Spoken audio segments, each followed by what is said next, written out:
भक्त हनुमान के दर्शन की परंपरा है। अयोध्या एक ऐसी नगरी है, सामान्य नगरी नहीं है।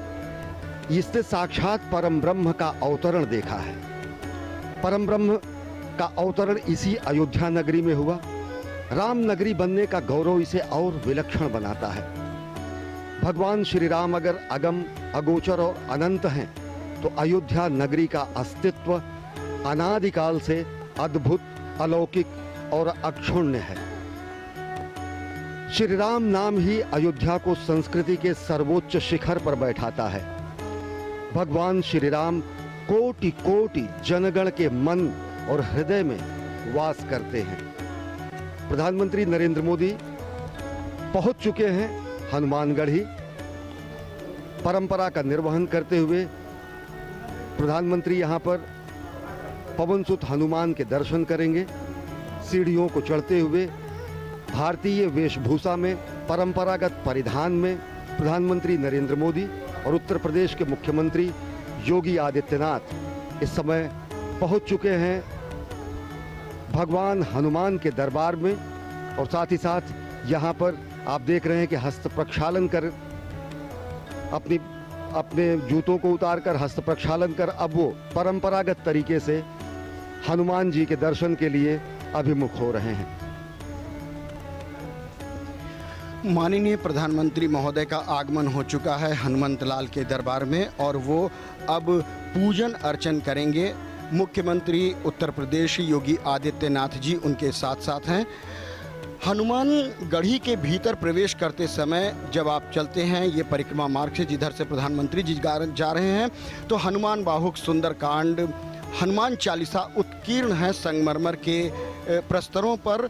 और अब जबकि माननीय प्रधानमंत्री जी गर्भगृह के ठीक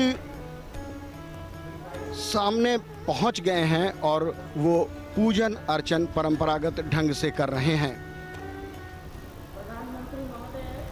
मनोजवम मारुतुल्य वेगम जितेंद्रियम बुद्धिमताम वरिष्ठम वातात्मजम वानरयूथ मुख्यम श्री राम दूतम शरणम प्रपद्ये।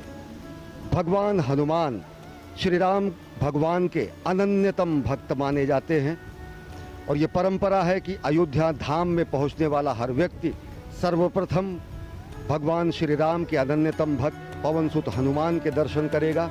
और उसी परंपरा का निर्वहन कर रहे हैं प्रधानमंत्री नरेंद्र मोदी। इस समय हनुमानगढ़ी में मौजूद हैं, पवनसुत की आरती कर रहे हैं। अपने आप में बहुत ही ऐतिहासिक अवसर।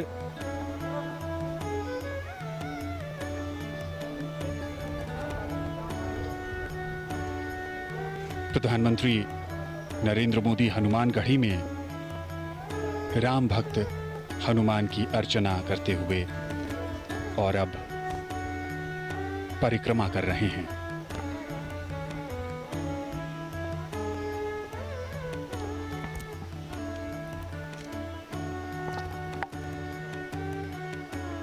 आज एक लंबे इंतजार के बाद वो शुभ मुहूर्त और अब राम भक्त हनुमान के हनुमानगढ़ी में प्रधानमंत्री। मान्यताओं के अनुसार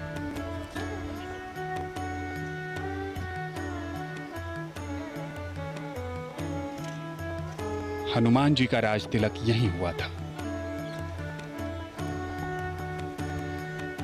रामदूत अतुलित बलधामा अंजनी पुत्र पवनसुत नामा।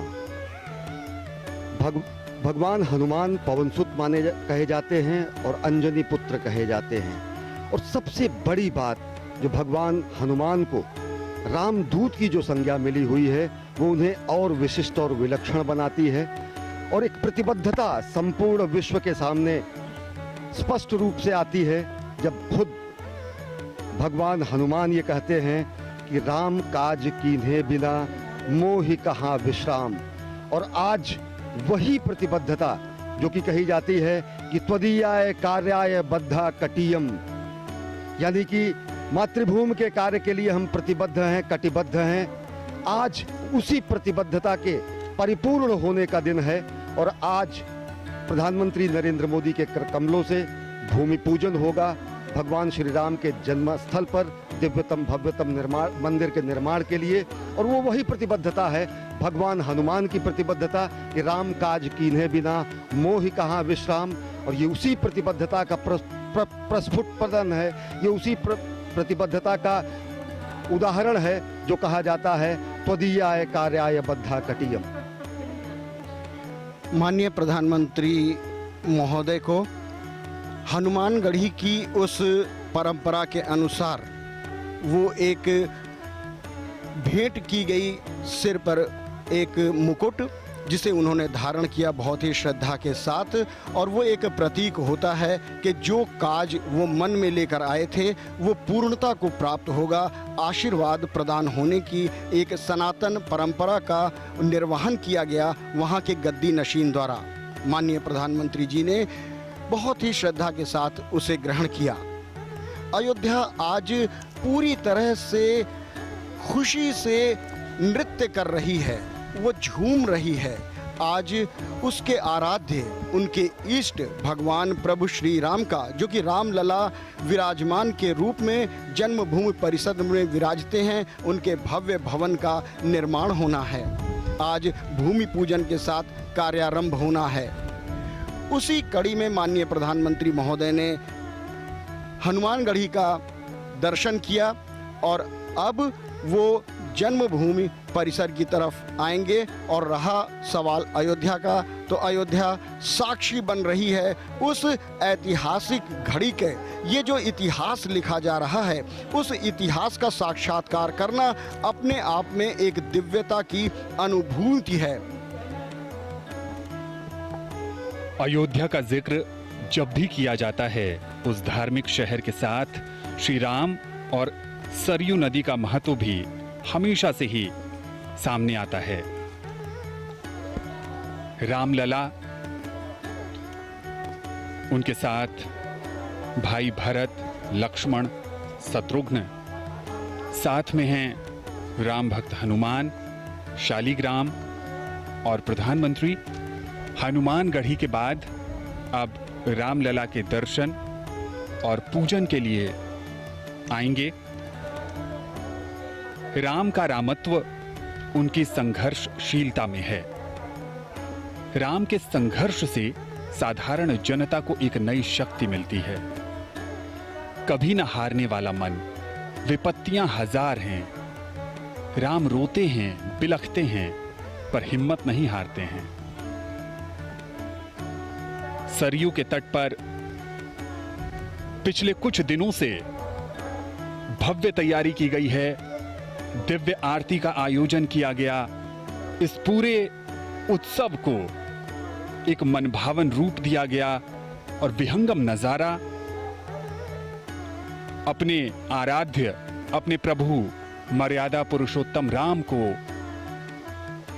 अनूठे ढंग से समर्पित ये कार्यक्रम और पूरे अयोध्या नगरी को प्रकाश की रोशनी से जगमग किया गया। पिछले 2-3 दिनों से ये अद्भुत नजारा सरयू के तट पर राम की पैड़ी और दीपोत्सव भी मनाया गया। यहाँ पर मान्यताओं के अनुसार रामायण और रामचरितमानस में इस बात का भी जिक्र है कि जब राम 14 वर्ष के बाद वनवास काटकर अयोध्या नगरी लौटे थे तो उस समय अयोध्या वासियों ने दीप जलाकर प्रभु का स्वागत किया था। और अब जब अवसर राम मंदिर के निर्माण शिलान्यास का है, भूमि पूजन का है, तो एक बार फिर प्रभु श्री राम की जन्मस्थली अयोध्या ने उन्हें दीपोत्सव के सहारे याद किया, स्वागत किया और उनसे प्रार्थना भी की कि उनकी कृपा से ही ये भव्य और दिव्य आयोजन अपनी संपूर्णता को प्राप्त कर सकता है। पिछले 2 दिनों से दीपमालिकाओं में सजी संवरी अयोध्या राम के पुनरागमन का आभास करा रही है। राम का पुनरागमन अयोध्या में इस मायने में हो रहा है कि भगवान श्री राम का अयोध्या में ही वनवास समाप्त हो रहा है। सरयू तट पर असंख्य दीपों से, जगमगाहट से भगवान श्री राम के पुनरागमन का आभास देश और दुनिया ने किया।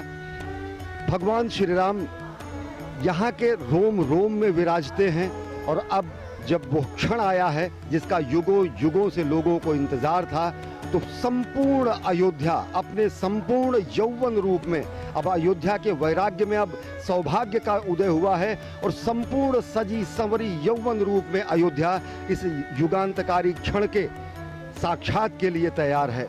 सरयू की महिमा भी समूचे अयोध्या को और पावन बनाती है। गंगा से भी ज्यादा पवित्र और महात्म सरयू का माना जाता है। भगीरथ ने खुद अपने पुरखों के उद्धार के लिए अगर गंगा को लाया, तो साक्षात यहाँ पर ईश्वर ने सरयू को प्रकट किया था। ये तस्वीरें आप देख रहे हैं सभा मंडप का, जहाँ पर विशिष्ट आमंत्रित गणमान्य महानुभाव यहाँ पर मौजूद हैं।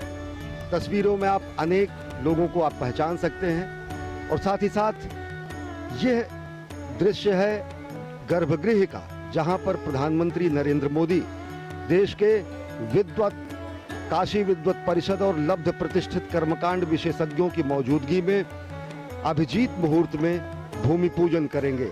ये वही आसन है, ये वही क्षण है, ये वही स्थान है, ये वही गर्भगृह है जहां पर प्रधानमंत्री नरेंद्र मोदी भूमि पूजन करेंगे और दिव्यतम भव्यतम मंदिर के निर्माण का कार्यारंभ होगा। काशी और अयोध्या के तमाम कर्मकांडी विद्वतों ने अपना अपना आसन ग्रहण कर लिया है, क्योंकि भगवान राम के कार्य में जो उनकी भागीदारी है वो उन्होंने सुनिश्चित कर ली है।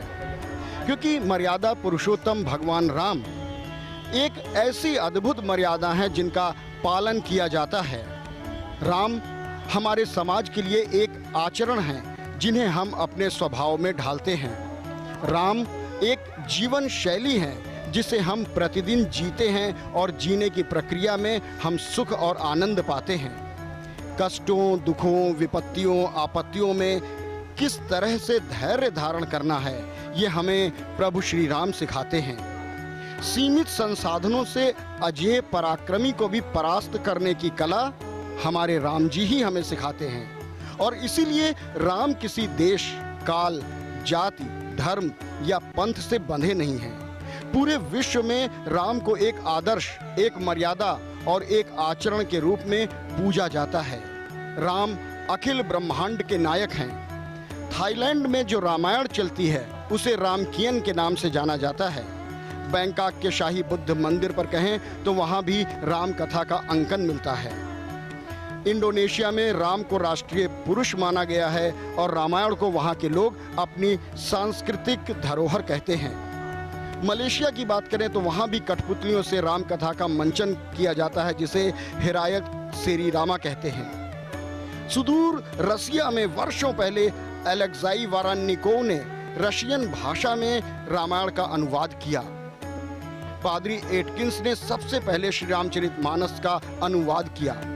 तात्पर्य ये कि राम किसी एक परिधि में बंधने वाले नहीं हैं, क्योंकि वो व्यक्ति नहीं हैं, वो एक आदर्श हैं, वो मानव जीवन जीने की शैली हैं। और इस बीच एक बार फिर मुख्यमंत्री महोदय आगवानी के लिए उपस्थित हो गए हैं माननीय प्रधानमंत्री महोदय के, और वो अपने काफिले के साथ यहाँ पर उपस्थित हुए हैं। उनकी आगवानी करते हुए गणमान्य लोग, अब माननीय प्रधानमंत्री का आगमन हो चुका है उस घड़ी की तरफ। Subscribe now and press the bell icon. Never miss an update.